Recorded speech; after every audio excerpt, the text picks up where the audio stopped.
Dear doctors, in this video we will discuss about scalp.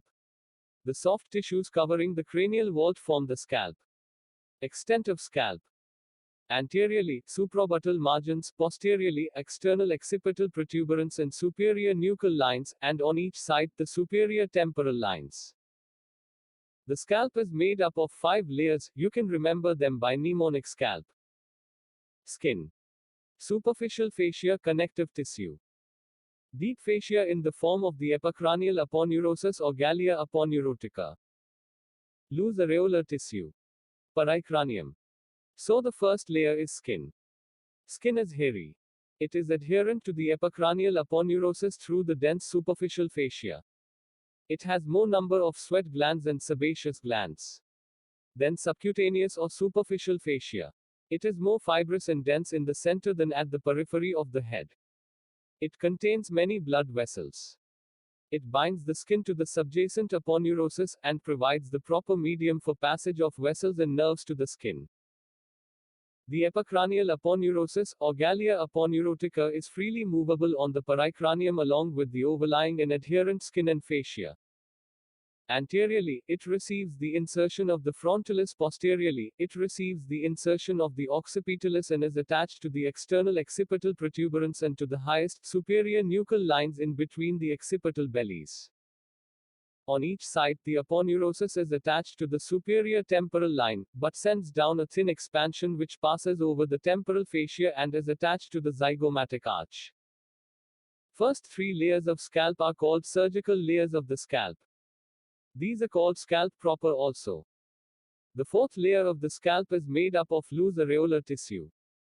It extends anteriorly into the eyelids, because the frontalis muscle has no bony attachment, posteriorly to the highest and superior nuchal lines, and on each side to the superior temporal lines.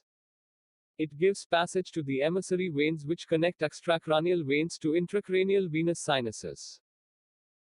The 5th layer of the scalp, called the pericranium, is loosely attached to the surface of the bones, but is firmly adherent to their sutures where the sutural ligaments bind the pericranium to the endocranium.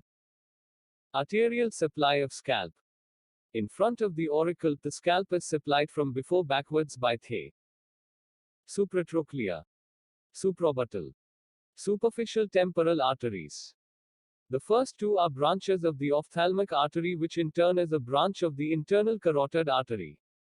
The superficial temporal is a branch of the external carotid artery. Behind the auricle, the scalp is supplied from before backwards by the posterior auricular, occipital tortuous arteries, both of which are branches of the external carotid artery. Thus, the scalp has a rich blood supply derived from both the internal and the external carotid arteries, the 2 systems anastomosing over the temple. Venous drainage. The veins of the scalp accompany the arteries and have similar names. The supratrochlea and supraorbital veins unite at the medial angle of the eye, forming the angular vein which continues down as the facial vein. The superficial temporal vein descends in front of the tragus, enters the parotid gland, and joins the maxillary vein to form the retromandibular vein. This vein divides into 2 divisions. The anterior division of the retromandibular vein unites with the facial vein to form the common facial vein which drains into the internal jugular vein. The posterior division of the retromandibular vein unites with the posterior auricular vein to form the external jugular vein which ultimately drains into the subclavian vein. The occipital veins terminate in the suboccipital venous plexus. Emissary veins connect the extracranial veins with the intracranial venous sinuses to equalize the pressure. These veins are valveless. Extracranial infections may spread through these veins to intracranial venous sinuses. Diploic veins start from the cancellous bone within the 2 tables of skull. These carry the newly formed blood cells into the general circulation. These are 4 veins on each side. Lymphatic drainage. The anterior part of the scalp drains into the preauricular or parotid lymph nodes situated on the surface of the parotid gland. The posterior part of the scalp drains into the posterior auricular or mastoid and occipital lymph nodes. Nerve supply. The scalp and temple are supplied by 10 nerves on each side. Out of these, 5 nerves, 4 sensory and 1 motor, enter the scalp in front of the auricle. The remaining 5 nerves, again 4 sensory and 1 motor, enter the scalp behind the auricle. Clinical anatomy. Wounds of the scalp gape when the epicranial aponeurosis is divided transversely. Because of the abundance of sebaceous glands, this is a common site for sebaceous cysts.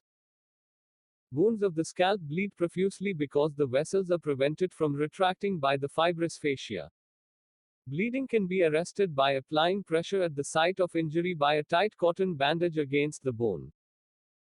Because of the density of fascia, subcutaneous hemorrhages are never extensive, and the inflammations in this layer cause little swelling but much pain.